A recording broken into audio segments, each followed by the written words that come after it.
میرے نزدیک تو یہ جتنے بھی لوگ ان لوگوں سے گفتگو کر رہے ہیں ان کی کمپیٹنسی نہیں ہے بات کرنے.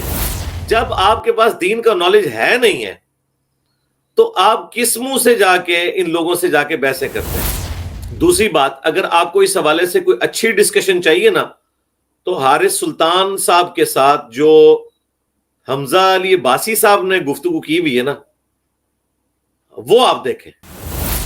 صرف فیم کے ڈر سے، اپنی لائف کو تھریٹ سمجھتے ہوئے آپ سے ایک بندہ پوڈ کاسٹ میں پوچھ رہا ہے جی آپ ٹی ایل پی کو جانتے ہیں، آپ کہتے ہیں میں ٹی ایل پی کو جانتا ہی نہیں ہوں. یہ اگر آپ لوگ نہیں کر سکتے نا پلیز یہ دین کو بدنام نہ کریں.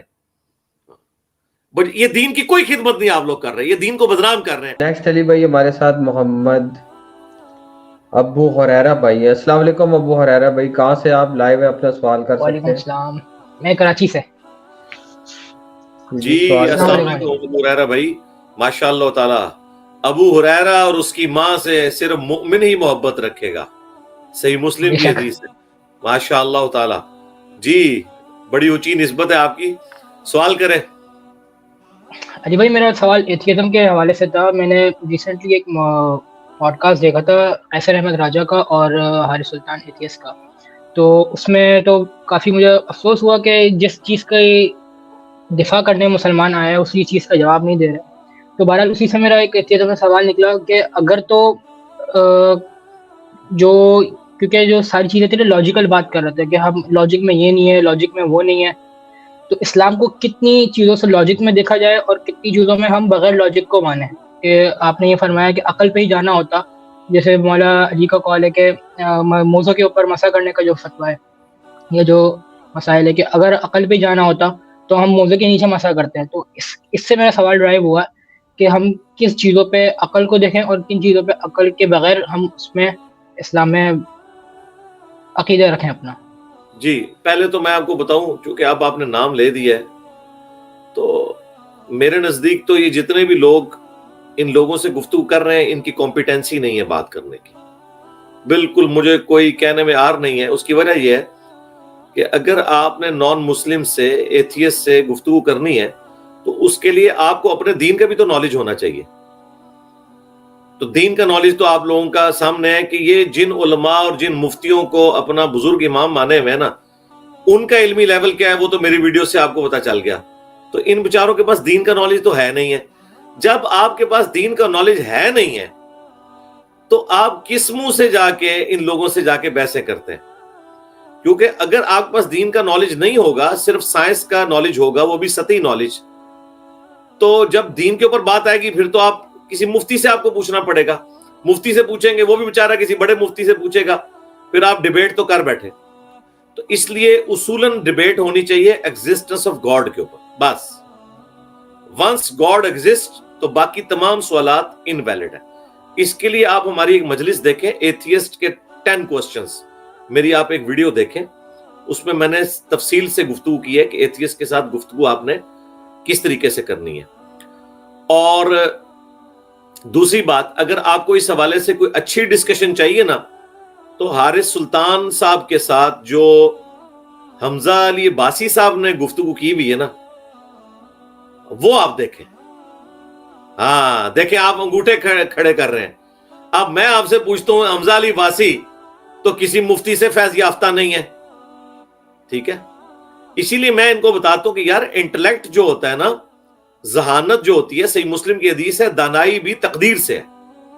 یہ نہیں ہوتا کہ آپ 4 انگلش کے لفظ بولنا سیکھ لیں، 5-6 ٹرمنالوجی سیکھ لیں، روب ڈالنے کے لیے آپ باتیں کرنا شروع کرتے ہیں، بھائی آپ کی ہوائی نکلے گی نا پھر.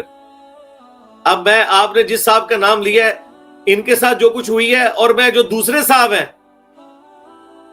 ان کے ساتھ جو ہوئی ہے، ایون والی وہ جو دوسرے وہ جو ہے شہزاد غیاث صاحب والی پوڈ کاسٹ میں وہ دیکھیے آپ نے.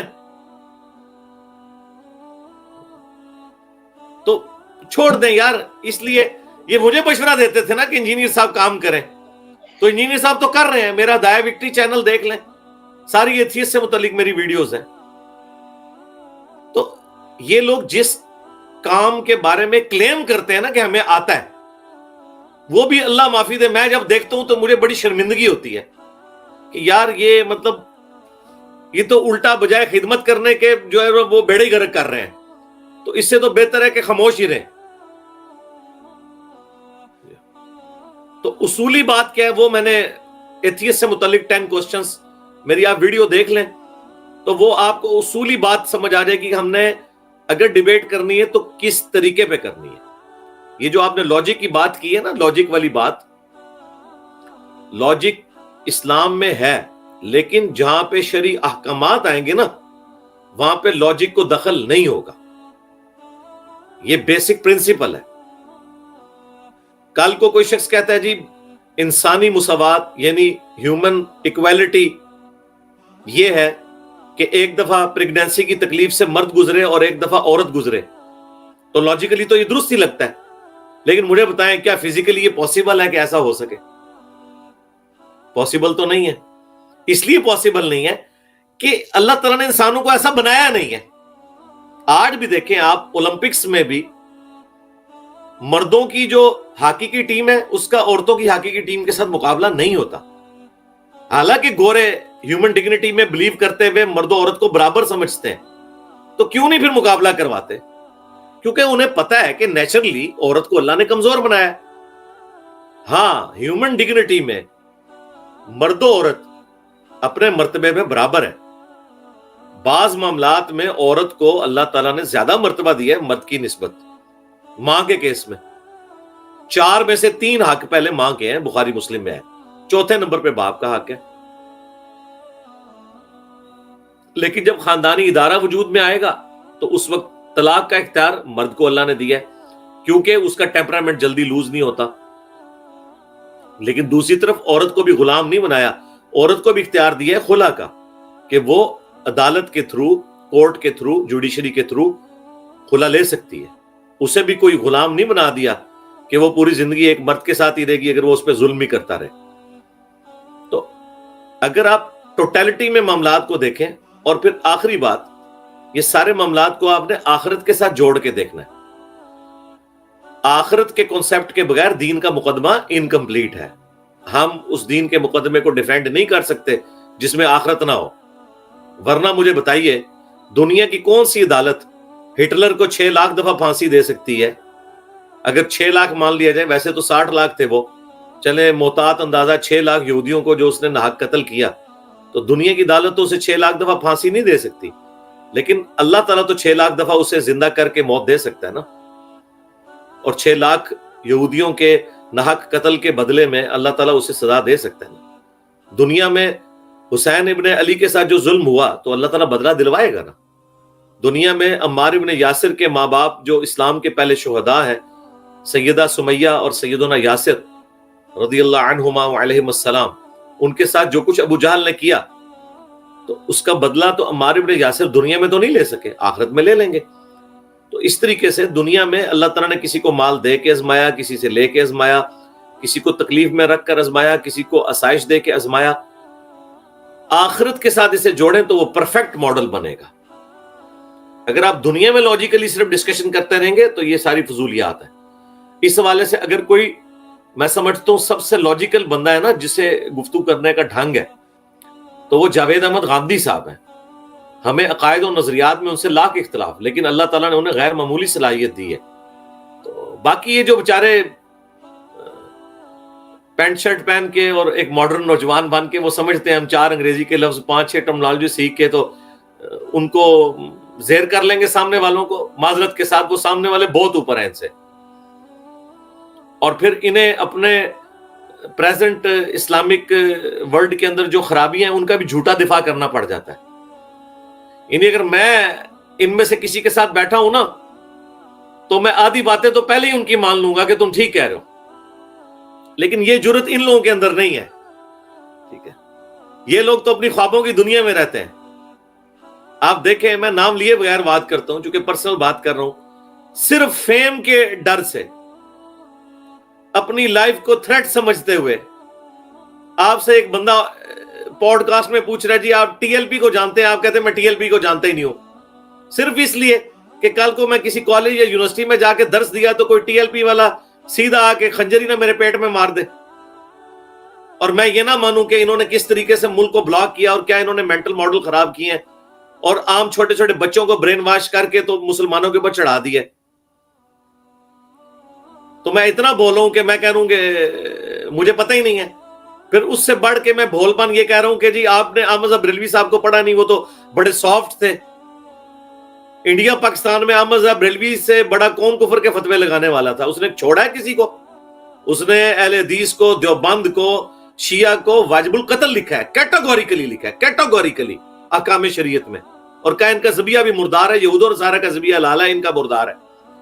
تو اب ایک بندہ جو ہے وہ اپنے آپ کو بڑا ایکسپرٹ سمجھ رہا ہے اور وہ بڑا بھول پن کے اندر آ کے یہ کہہ رہا ہے کہ جی آپ نے احمد صاحب بریلوی صاحب کو صحیح طریقے سے پڑھا ہی نہیں ہے. اور بھائی تم نے نہیں پڑھا ہوا. اگر تمہیں نہیں پتا ان باتوں کا, کم از کم جھوٹا دفاع تو نہ یار ان لوگوں کا کرو جنہوں نے دین کا جنازہ نکالا ہے.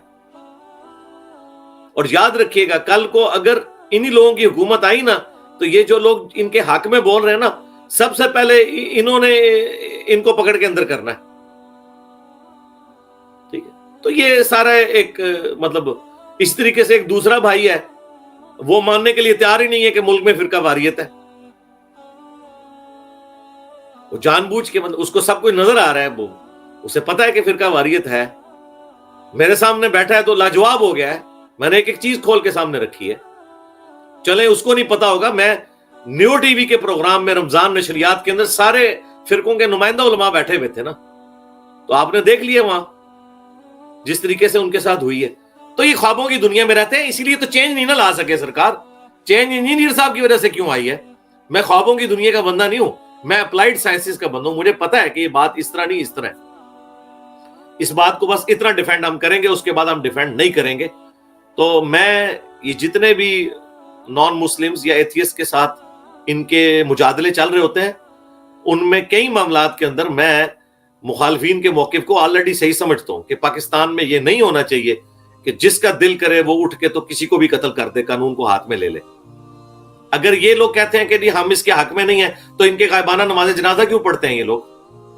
ان کے جنازے اتنے بڑے بڑے کیوں ہوتے ہیں دہشت گردوں کے؟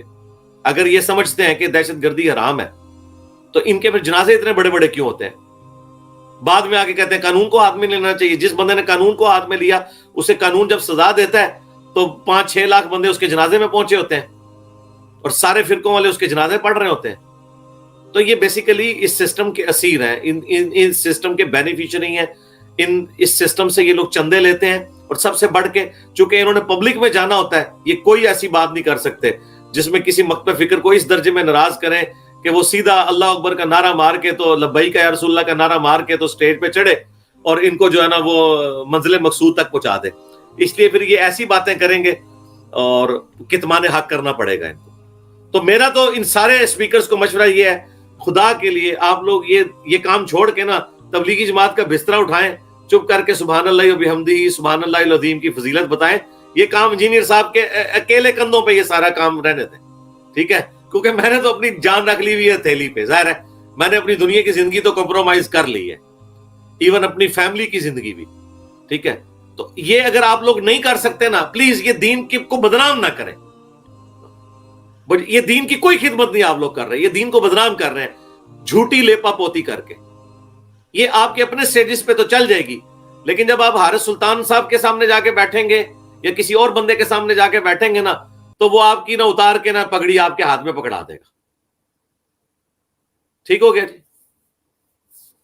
ہاں جی, نیکسٹ.